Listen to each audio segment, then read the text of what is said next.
Sevgi git yüreğimden, halas et bu gayrından.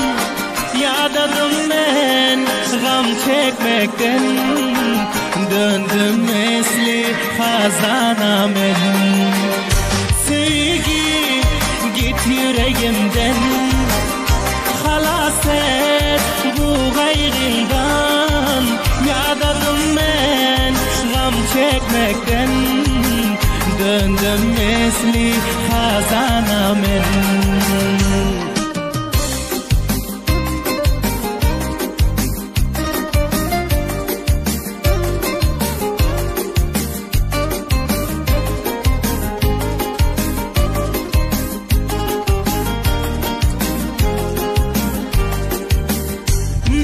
Beni oyunuma saldın, elden var ihtiyarımı aldın. Soldum sarıldım, derdinden öldüm. Kaldım çıkmasız armana men.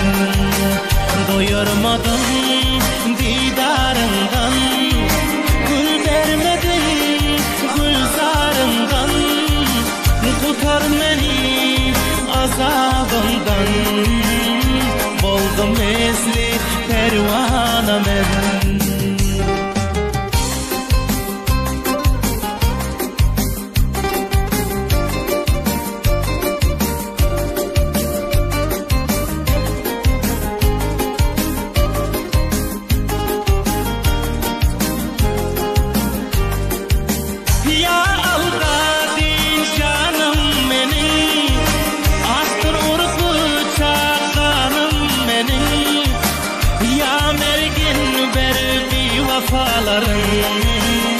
Şolar elinden hor boldum men.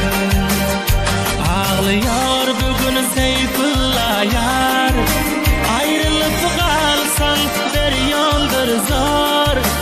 Osman Said Sadah yazıyondur şiir, ayrılıp gülek çigerinden. Ah sevgi git yüreğimden,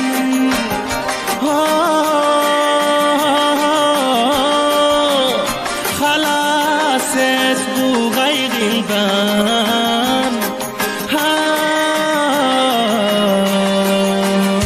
Sevgi git yüreğimden, halas et bu gayrından. Yadadım ben gam çekmekten, döndüm esli hazana men.